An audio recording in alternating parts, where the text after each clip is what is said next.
For now, you bought it, you recycle it. The foundation and the WFD are reinventing how to reach them. Over 1,000 people got a permit to pack heat. They are fed up with paying what they say are outrageously high taxes. We are redefining Casual Friday, whether or not they stay or disappear. Not everyone can wear this uniform and be a Pender patriot. Google robots crawl through the web, adding pages to its giant index. Wilmington's littlest waffle eaters say, where this was found, this is Penicillium aspergillosus, and this is Cladosporium. Go! 2. If you've got stuff like this, I'm not quite sure what this is. I think it's a VCR. I looked in a history book. With your medical records to show why you needed treatment.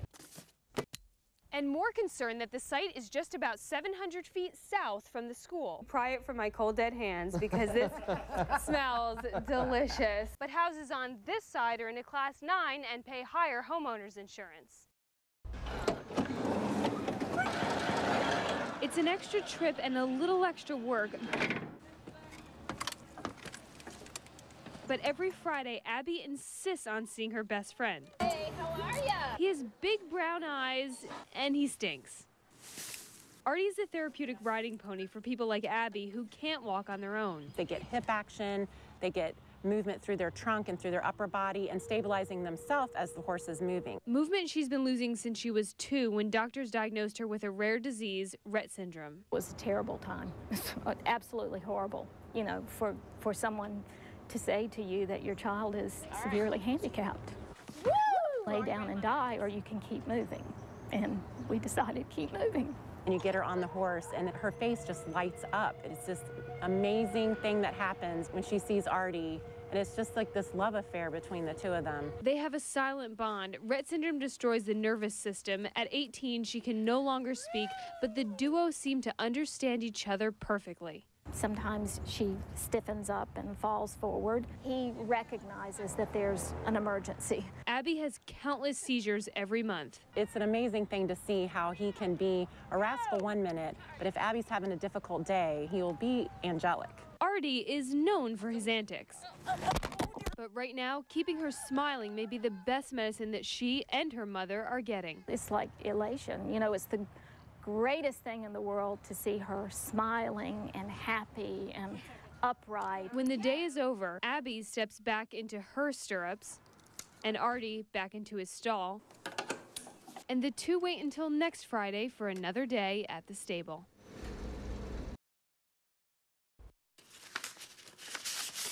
When I read the letter, I was like, oh my Lord. I knew we had another fight on our hands. The letter was from the Department of Corrections. Noticed that one of the men who raped and killed her daughter was getting out of jail. That was my baby, and I felt like these guys should have to spend the rest of their life in prison. When the gavel came down, John Gamble was given a maximum sentence of 30 years.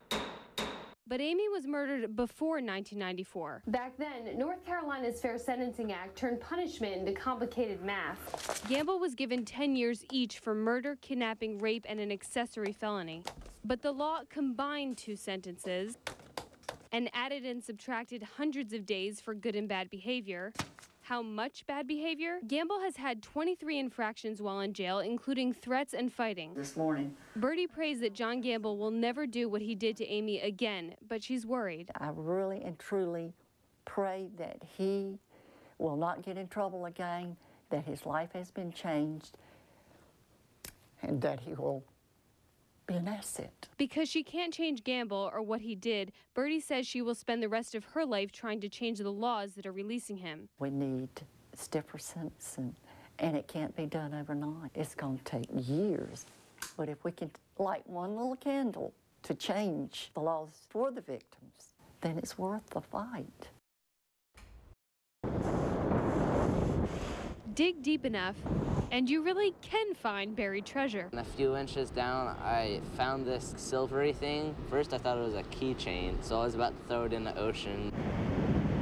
And then I washed it off in the water, and it was the ring. A find that washed away 2 years of worry for its owner, who had lost it in the exact same spot. I had written it off as lost. Every time I've thought about it for the last 20 months, I have cried. Keaton Simmons had a different sentiment about the $10,000 trinket. I thought of money, a lot of it. But a family friend who saw him find it was also on that beach the day its owner lost it. He gave Keaton Janet Seal's number. I found your ring.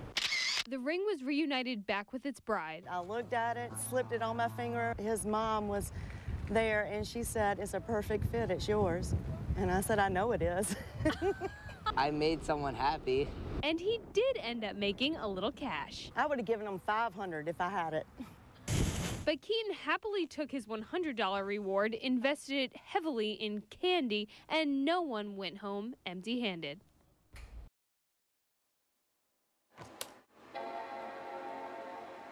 I could see the name of the person who's taking Prozac to treat their depression.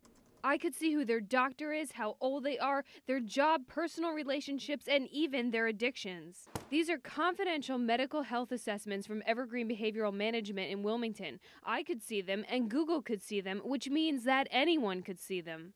I got on, and when I did, it just floored me. You can just bring them up. I mean, I was devastated. This goes from 2006 all the way up to 2009. That was the reaction of the HIPAA trainer who found these documents. He's made sure to keep his identity hidden. Privacy is his job, after all, teaching medical facilities how to protect patient information to prevent a breach. You don't even have to hack in. I mean, you can just go on. He's right. A few key words and clicks revealed pages and pages of doctor's notes. How could this happen, and how do you fix it? To clean up a spill, contain the source. But with this mess, we had to untangle a web woven with pieces of everyone's information. Evergreen Behavioral Management says privacy is their policy. With something like this, it does. It contradicts everything that we've put in place and practice. We told Kathy Hurley that we had discovered the security breach. She says it wasn't their fault. It didn't come from our server, which is a very secured site. We have vendors that we contract some of our work out to. One of those vendors had a security break on their end. On the other end was Deborah Hammonds, whose company, Efficient Coding, transcribes Evergreen's doctor's notes. They're held on her Yahoo website that only Evergreen is supposed to have access to. It's got to be a glitch because everything is password protected. It wasn't really a glitch, it was just technology. Deborah used a Yahoo website to store and transfer documents to Evergreen. On a public web server, passwords keep files from the eyes of basic viewers, but not from Google's. Google technology can look through any document, and it does. Google robots crawl through the web, adding pages to its giant index, like a collection of the pictures it sees. That's supposed to help you out, making searches faster by allowing you to view as HTML. Simply put, these confidential documents got their picture taken and got posted. I was definitely shocked. I mean, when I got the phone call and they said our work is on the internet, I said, there's no way. There's no way it's there. They wouldn't be there if the code to keep them hidden had been used. Deborah says Yahoo never told her about the need for extra code. It's a private domain that we told them was for medical transcription information that needed to be secure to the highest specificities. And that's what we were assured that we had. We asked Deborah to see her website agreement with Yahoo. We haven't heard back. So we called Yahoo. A Yahoo engineer told me she probably wasn't told about the code. But in an email, a Yahoo senior account executive wrote, Yahoo's web hosting service provides full security when properly enabled by the customer. The cure for this problem was erasing any trace of the documents from Google. Now, the name of the person taking Prozac, the name of their doctor, medications, and symptoms is private, the way it's supposed to be. Casey Roman, WECT News.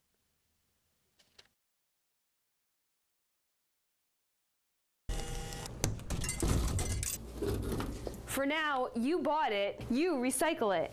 The Foundation and the WFD are reinventing how to reach them. Over 1,000 people got a permit to pack heat.